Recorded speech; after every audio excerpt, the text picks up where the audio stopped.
Hello കൂട്ടുകാരെ, ഇന്ന് ഞാൻ വന്നിട്ടുള്ളത് ഒരു മീനച്ചാന റെസിപ്പിയായിട്ടാണ് ഇന്ന് വന്നിട്ടുള്ളത്. 250 ഗ്രാം ചൂരയാണ് എടുത്തിട്ടുള്ളത്. തീരെ കനം കുറച്ചൊന്ന് അരിഞ്ഞെടുത്തിട്ടുണ്ട്. ഇനി അതിലേക്ക് മഞ്ഞൾപ്പൊടി, മുളക് പൊടി, ഉപ്പ് ചേർത്ത് കൊടുത്തൊന്ന് മസാല പുരട്ടിയെടുക്കുക. ഈ ഒരു സമയത്ത് മാത്രമേ നമ്മളിതിലേക്ക് മുളക് പൊടി ചേർത്ത് കൊടുക്കുന്നുള്ളൂ. അപ്പോൾ നമുക്കതിലേക്ക് അരമണിക്കൂർ ഒന്ന് റെസ്റ്റ് ചെയ്യാൻ മാറ്റി വെക്കാം. ഇനി ചൂടായ പാനിലേക്ക് നല്ലെണ്ണ ഒഴിച്ച് കൊടുത്ത് അതിലേക്ക് മീൻ കഷ്ണങ്ങൾ ഇട്ട് കൊടുത്ത് നമുക്ക് നല്ലതുപോലെ ഒന്ന് ഫ്രൈ ചെയ്തെടുക്കാം. മീൻ നല്ലതുപോലെ ഫ്രൈ ചെയ്തെടുക്കണം. അപ്പോൾ മീനൊക്കെ രണ്ട് സൈഡും നല്ലതുപോലെ ഒന്ന് ഫ്രൈ ആയി വന്നിട്ടുണ്ട്. നമുക്കിത് എണ്ണയ്ക്കകത്തുനിന്ന് കോരി മാറ്റാം. ഏത് മീനാണെങ്കിലും നമുക്ക് ഇതുപോലെ ഒന്ന് ചെയ്തെടുത്താൽ മതിയാകും. അപ്പോൾ ഇത് എണ്ണയ്ക്കകത്ത് നമ്മളിതൊന്ന് കോരി മാറ്റി വെച്ചിട്ടുണ്ട്. ഇനി ആ മീൻ ഫ്രൈ ചെയ്ത എണ്ണയും കുറച്ച് നല്ലെണ്ണയും ഞാനൊരു പാത്രത്തിലേക്ക് ഒഴിച്ച് കൊടുത്തു. ചൂടായ ശേഷം അതിലേക്ക് നമുക്ക് കടുക് ഇട്ടൊന്ന് പൊട്ടിച്ചെടുക്കാം. കടുക് പൊട്ടി വന്ന ശേഷം അതിലേക്ക് ഒരു 1/4 ടീസ്പൂൺ ഉലുവ ഇട്ട് കൊടുത്തൊന്ന് പൊട്ടിച്ചെടുക്കാം. ഇനി അതിലേക്ക് നമ്മൾ വെളുത്തുള്ളി, ഇഞ്ചിയും പച്ചമുളകും കറിവേപ്പിലയാണ് എടുത്തിട്ടുള്ളത്. ഇഞ്ചി ഒരു ടേബിൾ സ്പൂൺ മാത്രമാണ് എടുത്തിട്ടുള്ളത്. പിന്നെ പച്ചമുളകും പിന്നെ കറിവേപ്പിലയാണ് ഇട്ട് കൊടുക്കുന്നത്. അത് നല്ലതായിട്ട് മുരിഞ്ഞ് വന്ന ശേഷം നമുക്കതിലേക്ക് വെളുത്തുള്ളി ചേർത്ത് കൊടുക്കാം. വെളുത്തുള്ളി നമ്മൾ ഇതിലേക്ക് ഏറെയാണ് ചേർത്ത് കൊടുക്കുന്നത്. കൂടുതൽ ചേർത്ത് കൊടുക്കുമ്പോൾ നല്ല ടേസ്റ്റ് ആയിരിക്കും. അപ്പോൾ നമുക്ക് വെളുത്തുള്ളി നല്ലതുപോലെ ഒന്ന് മൊരിച്ചെടുക്കണം. ഇഞ്ചി, വെളുത്തുള്ളി, പച്ചമുളക്, കറിവേപ്പിലയൊക്കെ നല്ലതുപോലെ നമ്മളൊന്ന് മൊരിച്ചെടുക്കണം. ഇതെല്ലാം മൊരിഞ്ഞ് വന്ന ശേഷം നമുക്കതിലേക്ക് കുറച്ച് പച്ചമുളക് ഇതുപോലെ ഒന്ന് കട്ട് ചെയ്തിട്ട് കൊടുക്കാം. അത് നല്ലതായിട്ട് നമുക്കൊന്ന് മൂപ്പിച്ചെടുക്കണം.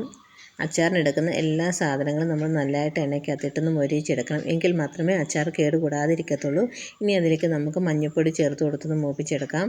പിന്നെ അതിലേക്ക് നമ്മൾ ചേർത്ത് കൊടുക്കുന്നത് കായപ്പൊടിയാണ്. അതിലേക്ക് നമുക്ക് 1 ടീസ്പൂൺ കായപ്പൊടിയും കൂടെ ചേർത്ത് കൊടുക്കാം. ആദ്യം ഇട്ട് കൊടുത്ത് മൂപ്പിച്ചെടുത്ത ശേഷം നമുക്കതിലേക്ക് ചേർത്ത് കൊടുക്കുന്നതാണ് വറ്റൽമുളക്. പിന്നെ കുറച്ച് കുരുമുളക് പൊടി ഞാൻ നമ്മുടെ എരിവിന് ആവശ്യമായിട്ടുള്ളത് ചേർത്ത് കൊടുക്കുക. അപ്പോൾ നമ്മൾ എടുക്കുന്ന മുളകിനൊക്കെ നല്ല എരിവുള്ളതാണ്. അപ്പോൾ നമുക്കതിലേക്ക് ഒരു 1/4 കപ്പ് വറ്റൽമുളക് കൂടി ചേർത്ത് കൊടുത്തിട്ടുണ്ട്. അപ്പോൾ നമ്മൾ വറ്റൽമുളക് വറുത്തിട്ട് പൊടിച്ചെടുത്തിട്ടുള്ളതാണ്. അത് ഇതിലേക്ക് ചേർത്ത് കൊടുത്ത് നല്ലതായിട്ട് നമുക്കൊന്ന് മൂപ്പിച്ചെടുക്കാം. അപ്പോൾ നമ്മളിതിലേക്ക് എക്സ്ട്രാ മുളക് പൊടി ഒന്നും ചേർത്ത് കൊടുക്കുന്നില്ല. ഈ ഒരു വറ്റൽമുളകിലാണ് നമ്മൾ അച്ചാർ ഉണ്ടാക്കി എടുക്കുന്നത്. അപ്പോൾ നല്ലതുപോലെ മൂത്ത് വന്ന ശേഷം നമ്മൾ ഫ്രൈ ചെയ്ത് വെച്ചിരിക്കുന്ന മീൻ കഷ്ണങ്ങൾ ഇതിലേക്ക് ഇട്ട് കൊടുത്ത് നല്ലതുപോലെ നമുക്കൊന്ന് ഇളക്കിയെടുക്കാം. മസാലയൊക്കെ നന്നായിട്ടൊന്ന് പുരട്ടിയെടുക്കാം. അപ്പോൾ നിങ്ങളുടെ എരിവിന് ആവശ്യമായിട്ടുള്ള വറ്റൽമുളക് ചതച്ചത് ചേർത്ത് കൊടുക്കണം. അപ്പോൾ അത് അത്യാവശ്യം എരിയുള്ള വറ്റൽമുളക് ആയതുകൊണ്ടാണ് ഞാൻ 1/4 കപ്പ് ചേർത്ത് കൊടുത്തിട്ടുള്ളത്. അപ്പോൾ 2 ടേബിൾ സ്പൂൺ വിനാഗിരി ഒഴിച്ച് കൊടുത്ത് ഇതെല്ലാം നന്നായിട്ടൊന്ന് ചൂടാക്കി എടുക്കാം. നമ്മളിത് നന്നായിട്ട് ചൂടാക്കി എടുക്കണം. അതുപോലെ നമ്മൾ നല്ലെണ്ണയ്ക്കകത്ത് മാത്രമേ നമ്മളിത് ഉണ്ടാക്കിയെടുക്കാവൂ. ഇത് കാലങ്ങളോളം കേടുകൂടാതിരിക്കുകയും ചെയ്യും. അതുപോലെ ഇതിൽ ചതച്ച മുളകിനകത്ത് നമ്മൾ ചമ്മന്തിയൊക്കെ കഴിക്കുമ്പോൾ നല്ല ടേസ്റ്റ് അല്ലേ. അതുപോലെ ഒരു പ്രത്യേകം ടേസ്റ്റാണ് നമ്മൾ ഈ ഒരു മീൻ അച്ചാറിന്. അപ്പോൾ നിങ്ങൾ തീർച്ചയായിട്ടും ഇതൊന്ന് ട്രൈ ചെയ്ത് നോക്കണേ. പിന്നെ നമ്മൾ അതിലേക്ക് ആവശ്യത്തിന് ഉപ്പൊക്കെ ചേർത്ത് കൊടുത്ത് നല്ലതുപോലെ മിക്സ് ചെയ്ത ശേഷം നന്നായിട്ട് ചൂടായ ശേഷം നമുക്ക് ഫ്ലെയിം ഓഫ് ചെയ്യാം. അപ്പം നല്ല ടേസ്റ്റോട് കൂടി നല്ലൊരു മണത്തോട് കൂടിയുള്ളൊരു മീനച്ചാർ ഇവിടെ റെഡി ആയിട്ടുണ്ട്. അപ്പോൾ നിങ്ങൾ തീർച്ചയായിട്ടും ഇതൊന്ന് ട്രൈ ചെയ്ത് നോക്കുക. അപ്പോൾ നമുക്ക് തണുത്ത ശേഷം വേറൊരു പാത്രത്തിലേക്ക് സെർവ് ചെയ്യാം. അതുപോലെ വീഡിയോ ഇഷ്ടപ്പെട്ടെങ്കിൽ ഫ്രണ്ട്സിനൊന്ന് ഷെയർ ചെയ്യുക, ലൈക്ക് ചെയ്യുക. നിങ്ങളുടെ അഭിപ്രായങ്ങൾ മറക്കാതെ കമൻറ്റ് ബോക്സിൽ അറിയിക്കുക.